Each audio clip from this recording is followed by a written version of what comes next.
I just see him doing great things out of something that could have, would have taken anyone down. And also I see him inspiring people and, I see this great community and just bringing everybody together. And it's just something pretty awesome. It's more than running.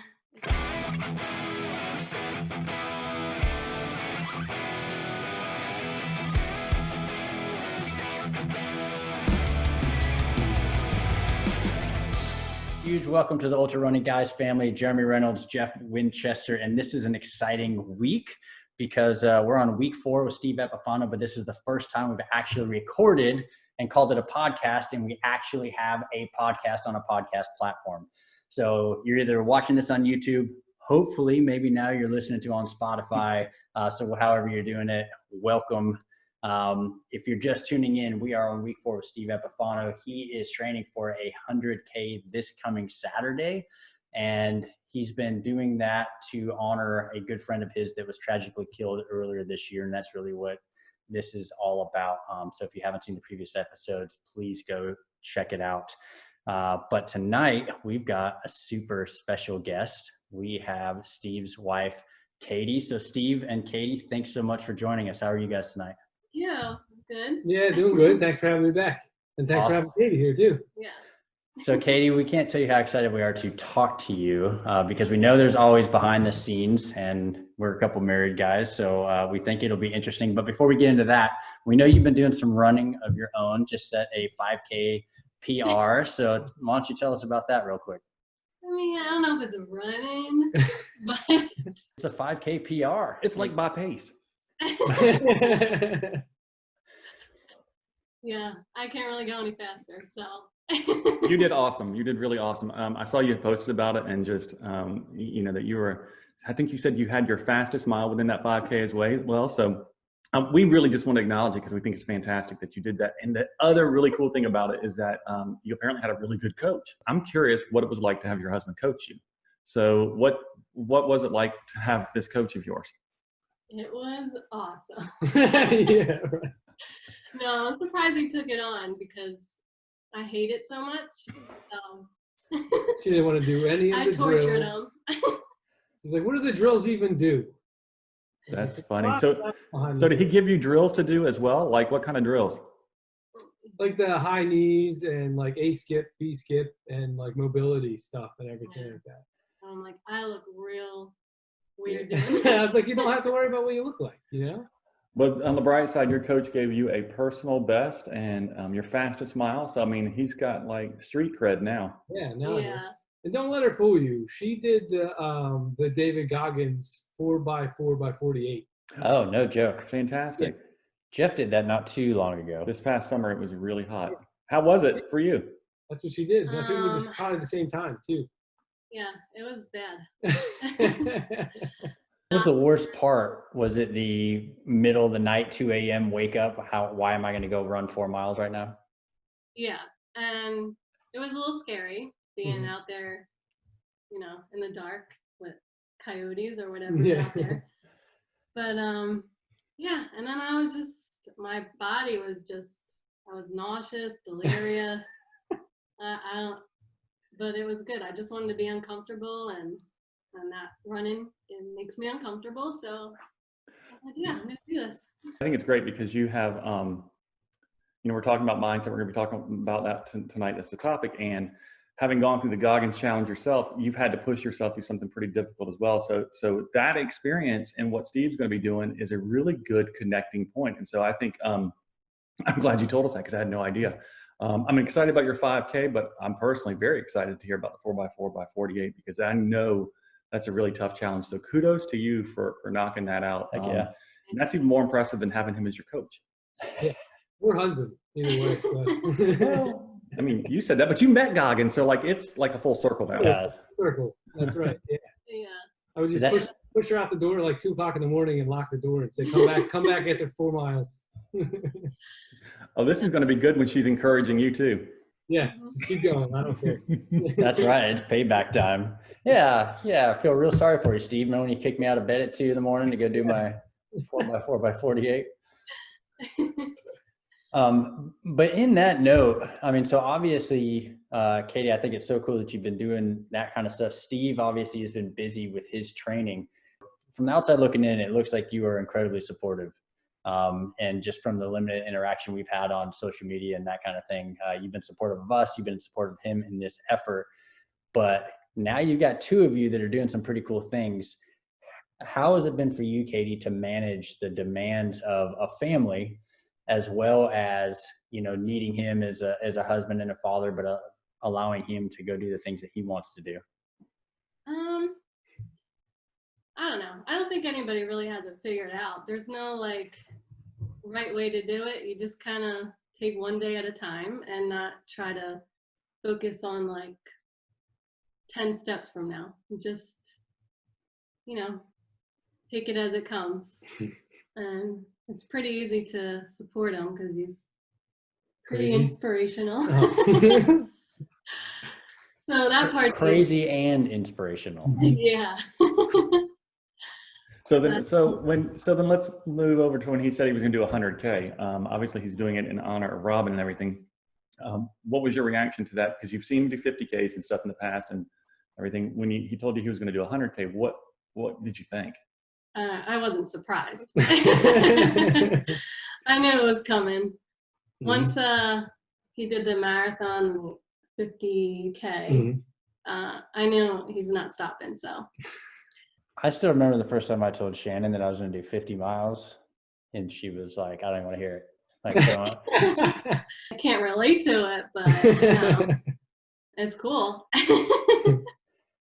Well, I think it's amazing, and we're lucky enough to both have supportive spouses as well. But I think it's amazing that you stand behind him the way you do, because he's doing some pretty cool stuff. But obviously, he wouldn't be able to without the family support. So, oh yeah, yeah, I wouldn't be able to do any of it without that. Like, no complaints really. I mean, I try to slink out of bed at like 4 o'clock in the morning so she doesn't hear me anyway. So, but not like, oh, you're getting up to run again or anything, like nothing like that. So I definitely wouldn't be able to do it, especially on the Saturday long runs. Very cool. He's out gallivanting around for 20, 30 miles. Also, like, it's his passion. So I want him to, you know, we're all here to just do what we love in life. And I see that that's what he loves. So, you know, do it. I'm gonna get emotional. Oh man, that's good. You start crying, we'll all ugly cry with you. That's awesome. That really is. So to touch on that though, what brings out the emotion? What is it kind of that triggered that? I guess just how it all came about. You know, like when we went through like the cardiologist saying, you know, all that, his diagnosis, and you know, pretty much scaring the heck out of us, and then him just pursuing what, like, it really didn't defeat him. He was just like, all right, all I can do is run. I'm gonna run. And he literally ran with it. I just see him doing great things out of something that could have, you know, would have taken anyone down. And also I see him inspiring people and, you know, I see this great community and just bringing everybody together. And it's just something pretty awesome. It's more than running. It's I don't know, what is it? It's just positivity, really. The whole community, like everybody kind of like supports everybody, really, which is great. I mean, I really appreciate you sharing that, Katie. I really do. And I know we weren't necessarily known if we were going to go in that direction or not, but for those who may not remember, we talked to Steve a couple of weeks ago about he has a heart condition as well. And so for you, Katie, thinking about him doing 100K tomorrow and even the training he's been doing, there's real concern, right? That he's worked through that and everything. And so do you have any, I'm going to use the word fears about this coming up this weekend?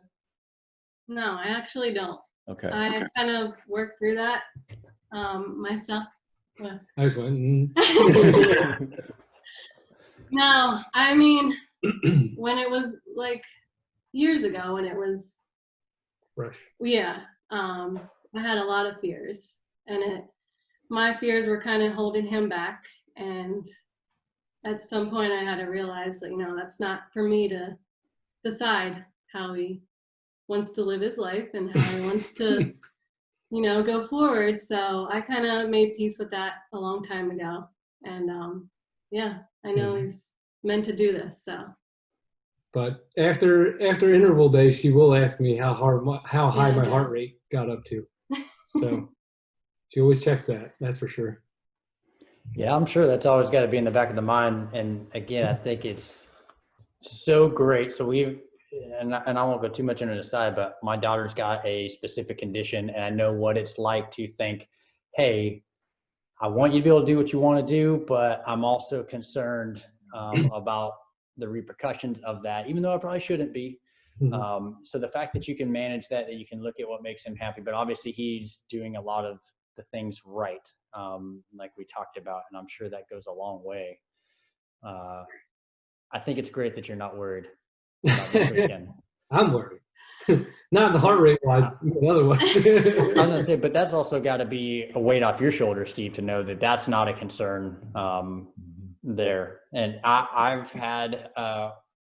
been hospitalized after a run, and I'll tell you the next run after that with my wife was a tough one, just because that was big time on my mind, right? Hey, I know she's worried, so I'm worried.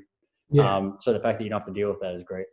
Yeah, it's good. And like I said, I always have my tracker on, so she always knows where I'm at on my runs and everything like that. And I turn off all notifications except for the phone. So, and she knows she can call me whenever, and I'll just come run back wherever I'm at, or catch an Uber if I need to and stuff like that. How often does that happen?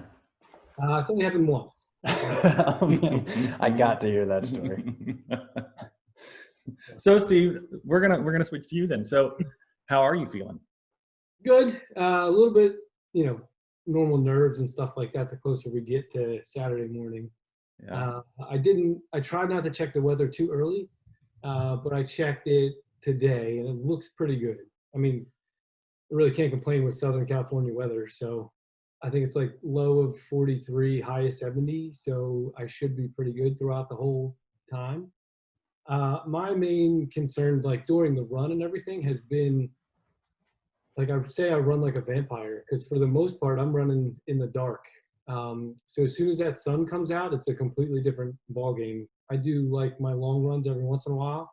I'll be in the sun for like an hour or two, but this time I'll probably be in the sun for most of the day, which is going to be, a little bit different than usually is.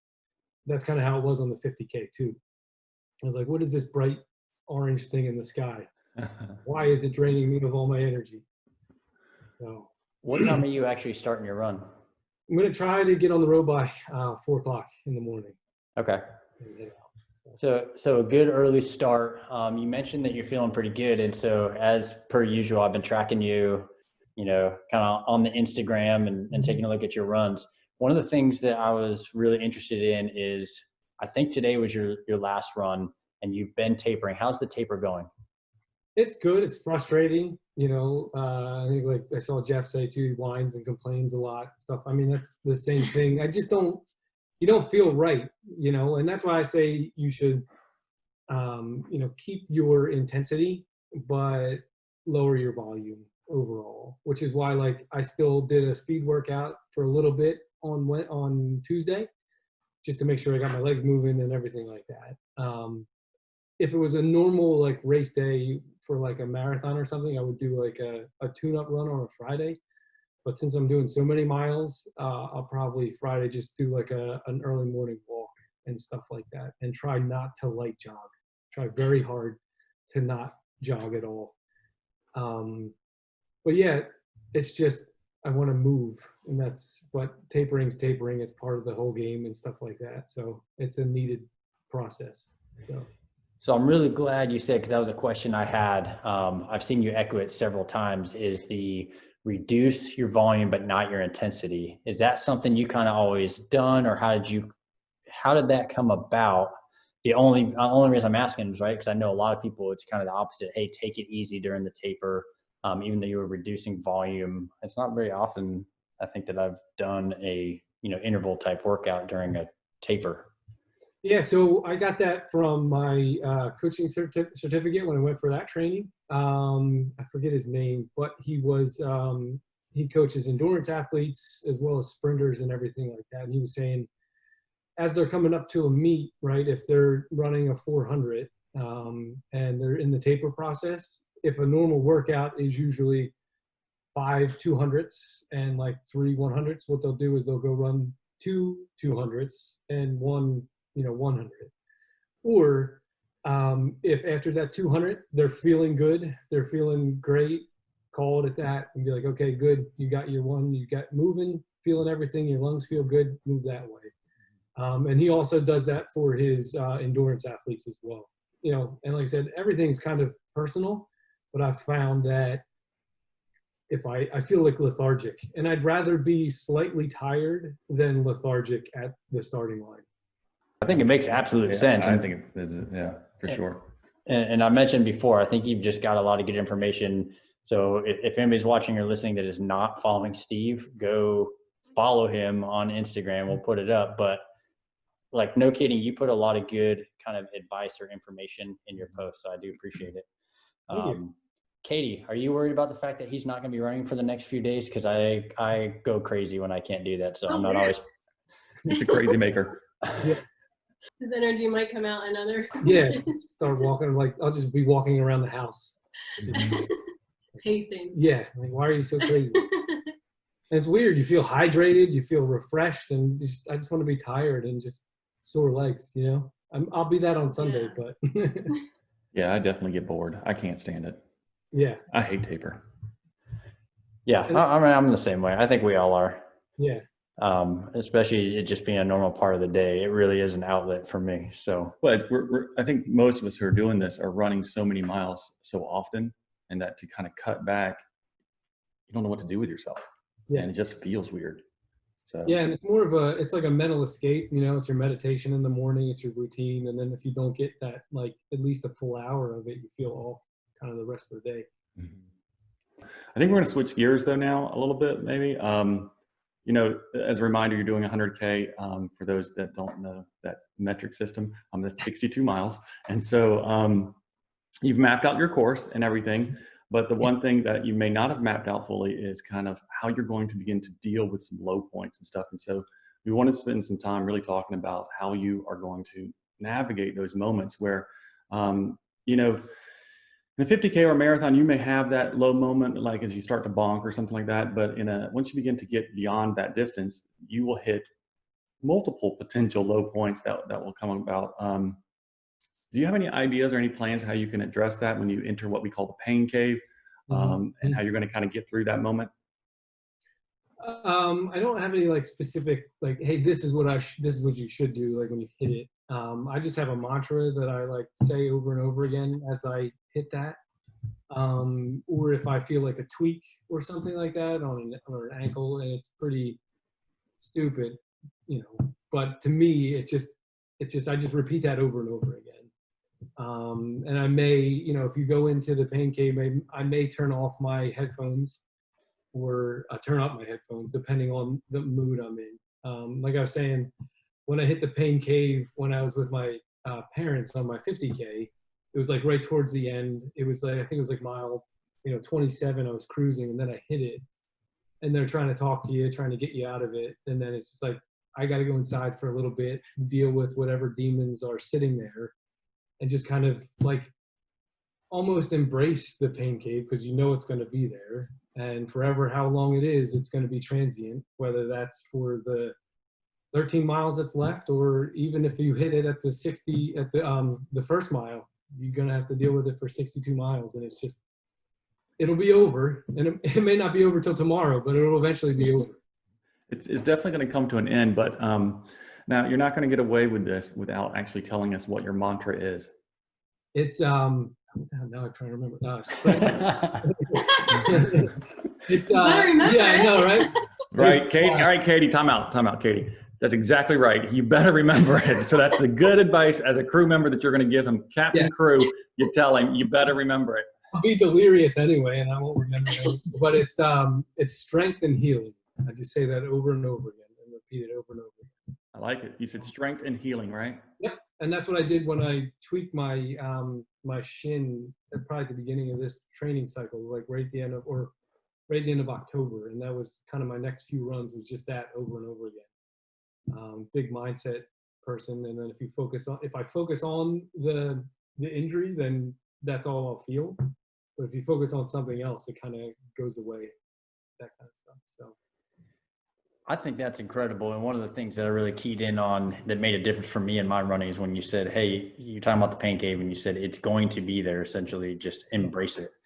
And for me, it was watching an ultra running documentary and realizing that these guys, these elite runners, go through the same thing at mile 60, mile 80 of a 100-mile, and just realizing that, like, oh, to them, it's just part of the process. And that it's not this surprise, because, you know, I think we've been there before where you feel like, oh, what did I do wrong?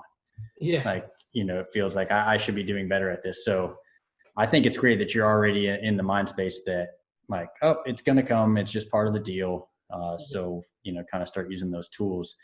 Have you thought about what it's going to be like to finish, you know, the longest run you've ever done, and then essentially turn around and do it again? So I usually do out and backs kind of on purpose, because, you know, if you're going out 15 miles, I'm not doing like a loop. Hey, I got to get back. But this one's going to be different because it's like the halfway point is a quarter mile from my house. I just have to walk up the hill. It's going to take a lot to say, okay, you got to do, I think it's 3 more loops the other way. And I've shortened those loops up, but I still made them an out and back. So I'm not technically passing my house, which is good. I did that for one of my 50Ks. I think I did like an 8-mile loop just over and over again. And then by the end, I was like, I can't do this anymore. So, luckily, there's good scenery around here, and I can just kind of gaze out to the ocean. And then the interesting thing is going to be where I run in the morning is usually not crowded, but by like noon, there's a bunch of people out running on that strip. So they're going to see me, and I'm going to look trashed and ridiculous by like the 3rd loop, and they're going to be staring at me like, what is this guy doing? And I'm probably going to be foaming at the mouth, snot coming down, and all that stuff. We'd be like, don't look at me. This is ridiculous.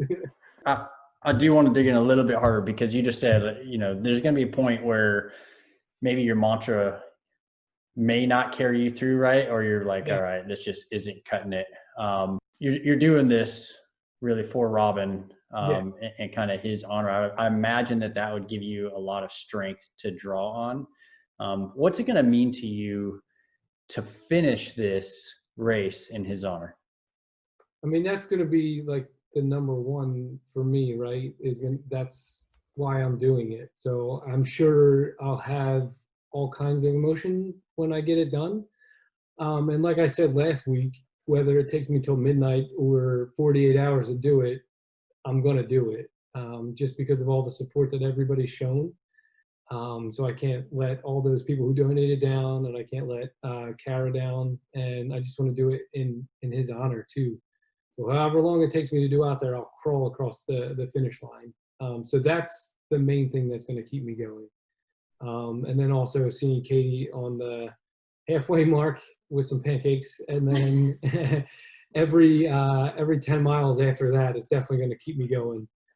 She may have to kick me to get me moving back the other way, but there's quitting is not going to be an option for me anyway. No, I say that, and I hope I don't quit. So that's the thing. You won't. You won't. We know you won't. Yeah. And I think between having Katie, having the strength of Robin, and remembering why you're out there, I really believe you when you say if it takes till midnight, you'll do it. I was going to say we could book a flight and go make sure. Yeah, that'd be great. In time.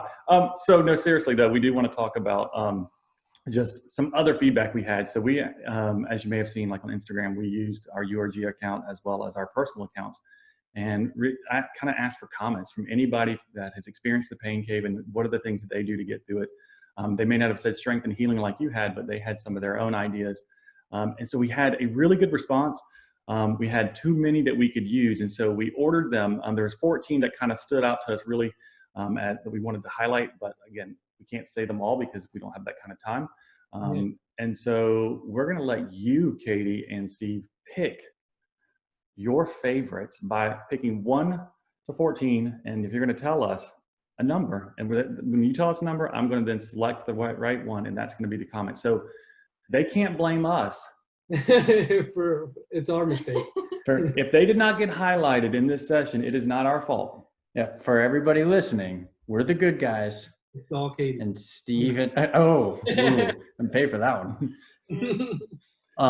But in all seriousness, we really do appreciate the support and everybody, really engaging. And so if you're listening or watching and you're not following the ultra running guys, go do it. I know it sounds like a shameless plug, but we, no kidding, want to hear from you. And that's where we'll be posting those questions. So follow it on Instagram, because we'd love to hear your responses going forward for additional podcasts.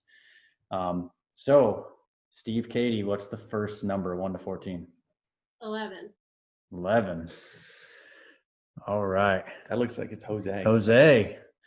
All right. You Me? want to take it or me? So Jose, we met at the Hobble, and he posted on our account, and he said that, I have to read it because I don't have it all memorized. Sorry. He said, I think about my family and the sacrifices they make for me to be able to toe the line. That's good. And it's good. And so a little bit more insight. So met him. He's actually been engaged a lot. He and his wife own a bakery. And so for him, it gets very personal. If he's racing on a Saturday, she's manning the bakery. So for him, it's like, hey, she's sacrificing and I'm doing this for them so that I don't have to go back and go, hey, you did all the work, but I quit. Yeah. No, that's awesome. That's a good one. Did you get us any cake bakery items yet? No, I asked about it, but we're going to have to check it out. Use it for carb loading. That's right. That's a good idea. Jose, give us some baked goods, man. Yeah.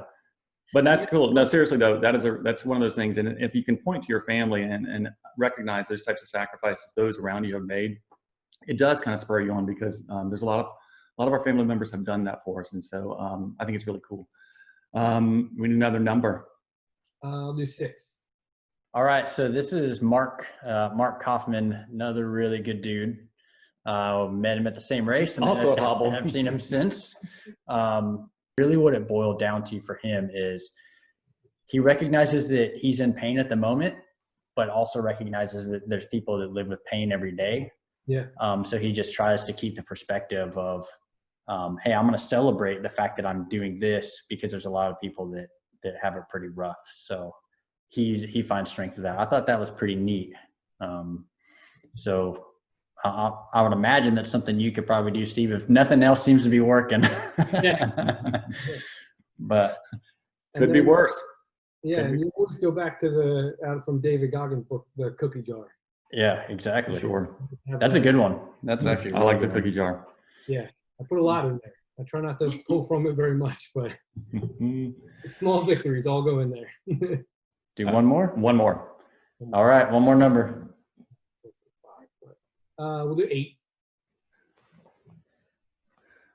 Derek? Yep, Derek. So Derek visits to us on our Instagram account all the way across from England. And so we are worldwide is what we are right now. And so international, baby. We are international.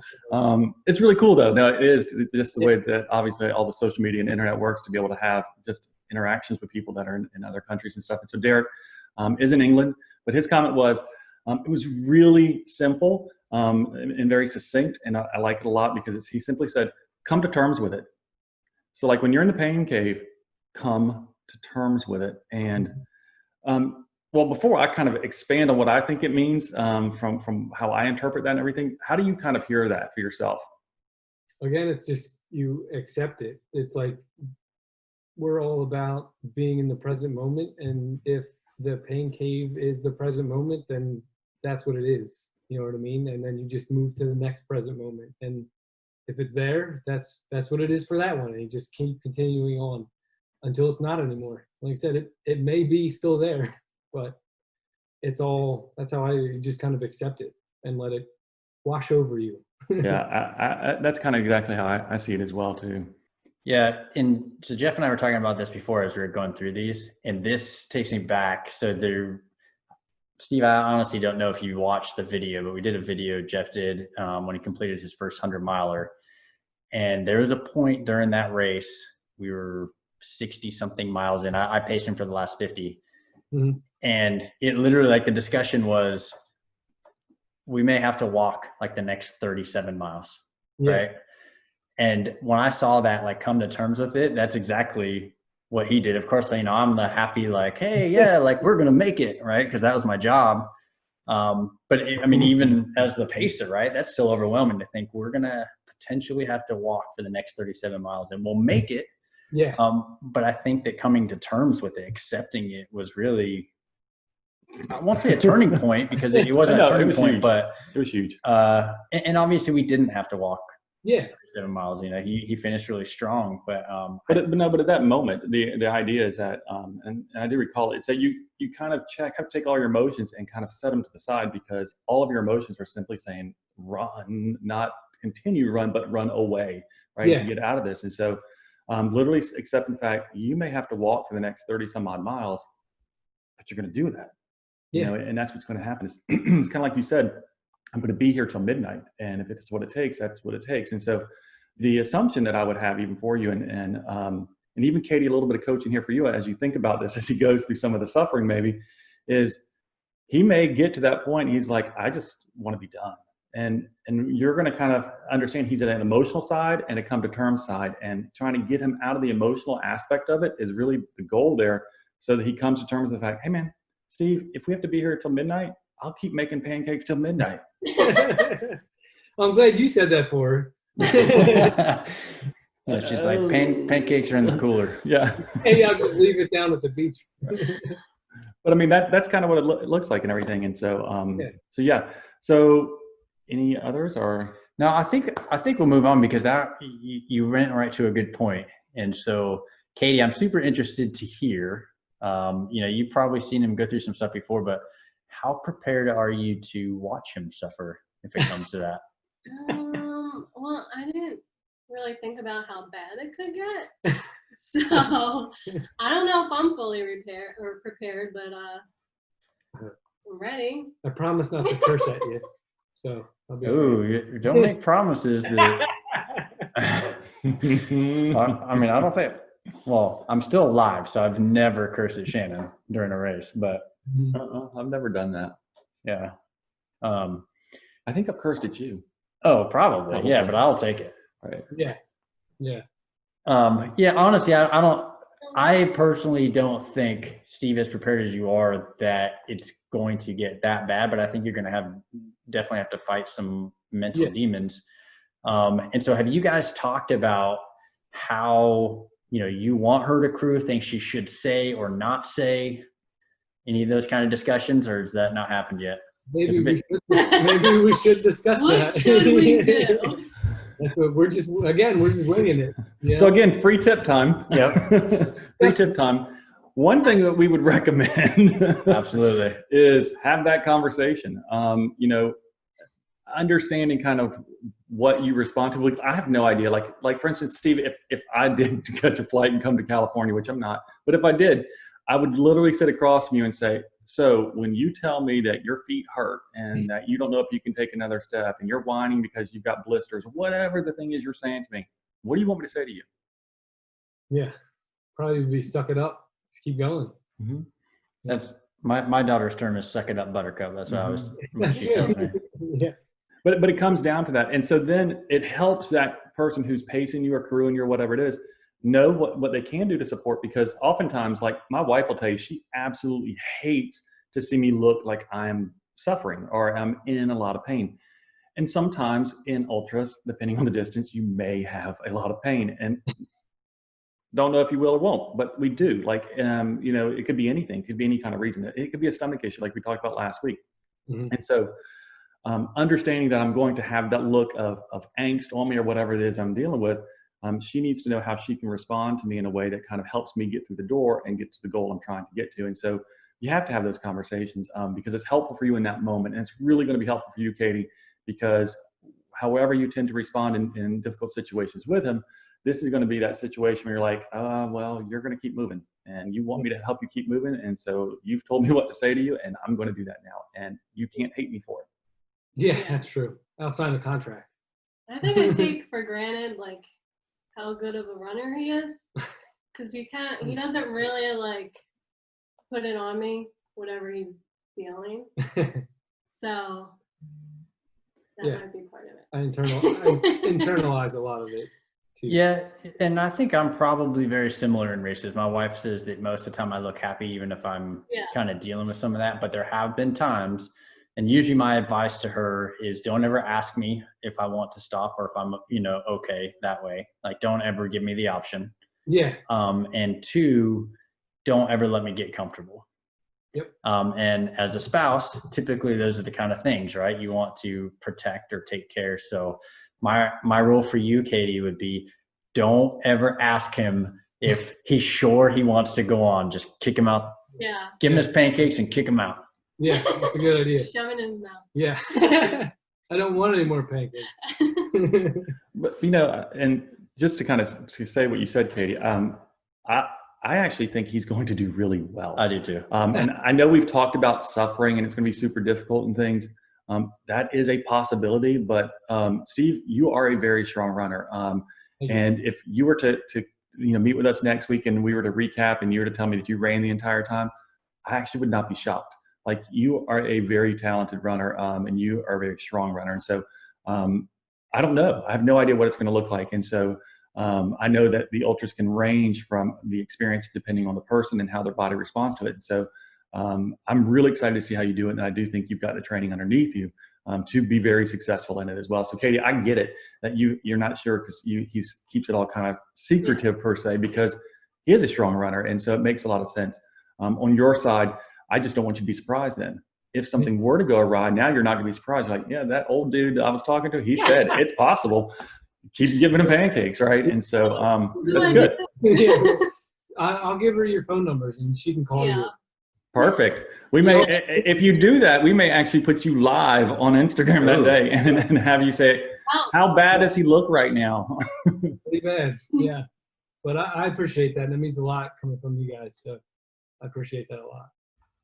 The thing that I'm most encouraged by is really the mindset piece. I think there's a lot of good, strong runners that get caught when so one of my favorite quotes, and I can't remember if it was today or yesterday, but the Mike Tyson quote, right? Like, everybody's got a plan until they get punched in the mouth. Yep. And so the fact that you're already thinking that way, I think will make the world a difference, because it's really just about problem solving. That's all it is. And a lot of people just get caught and aren't ready to solve the problems, and they pull the plug. But I don't think that would be a problem at all. And I think that's a great segue just to kind of bring it back. We've referenced it. We really dug deep on week one, but what you're doing here to support Robin, to support his family, it's a big deal, man. And so we've seen, I've definitely seen some impact on the GoFundMe. I've seen a lot of cool interactions between people that we know that are now following you. And I've seen that, and to watch that from far is really neat. I hope you're feeling that encouragement. Yeah, I do. You're getting close to this thing. And last time I checked, I think you were just under $7,000 raised, which is freaking amazing. And the goal was at 7,500. So I asked you this kind of week one, but what are your words, man? What do you want to say to anybody that's listening, watching, that's supported, shown you the encouragement, that's contributed? What are the words? Yeah, and I mean, I don't think there are any words. Like, I can't put anything together that would say how thankful I am, besides, like I said, just doing what I'm doing and trying to keep his memory alive, this year, next year, coming years from here on out, that kind of thing. The level of support has been incredible. I mean, there's been huge donations, anything from like $5 to, 500 and stuff like that. Just anybody who's even if they couldn't donate, like you said, they've made, support or said, hey, you got this, you're going to be able to crush it, that kind of stuff. That means the world to me. And I was texting with Kara yesterday, and I know it means the world to her too. So she actually was like, are you ready? And I was like, I have no idea, but I'm going to just go out and do it, that kind of thing. So, and then she also said, like, Robin would be super impressed, which, makes me feel good about doing that and everything like that too for him. But yeah, I can't string a sentence together that would say thank you enough to everybody who's donated, watched, or hit liked on any one of my posts for Robin and stuff like that. So I'll tell you what, man, if we had more Steves in the world, it'd be a better place. And Steve and Katie, sorry, Katie. She keeps me on the right side. So dude, it's clear. I mean, we know that you're standing behind him, that there's a strength that comes from that. So thank you for everything that you've been doing to support him in this effort, because I know that, you know, Robin is proud of that as well, and the family's feeling it. Yeah, thank you. Thank you. So, and on that note, if anybody does, we'll make sure that it's either in the notes of the show or, you know, you can go to Steve's account on Instagram and click on the link if you'd like to contribute or still be a part of the story. If nothing else, give the guy a follow, give him a word of encouragement, because we'll be talking to Steve next week. And hopefully, like we said, it won't be from the hospital room. Yeah. Hopefully it'll be from the same room.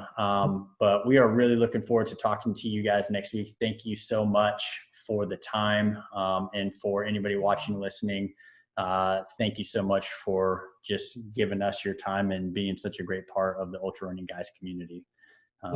Thank you guys. I hope you have a wonderful night, and we'll be talking soon. Yeah, thank you. Thank you. Thanks for all the support. We couldn't do it without you guys either. Cut. We're done. Katie, you survived. Oh my God. I know, we're all sweating, right? Oh. I went very lumberjack today. We're still gonna make you. Oh, he's quit and left. He just left. He is done with us. Come out. Don't stress. We're good. Yeah, let's all breathe. Yeah. We're good. Oh, Yeah. we're good. We're just a train wreck. Yeah. We got Hey, Katie, hey, rehearse that answer. Yeah. My son was actually doing homework when I went out. I was like, get off your video. Oh, okay. Lord have mercy. I blame you for this. About making it a backyard ultra or something like that. Oh, God, I don't want to do that at all. Yes. I loved all of it, and it's perfect. I'll take it. Gotta get my thoughts together, man. Where are your kids right now while we're trying to figure out what we're doing? We have no idea. Nice. They're out in the living room. I can guarantee you one thing. This entire portion will be cut. I'm nervous. I don't know if I could do it. Listen, I'm nervous every time. This is awesome. I'm so glad you started it, and I'm excited to see where it's going to go.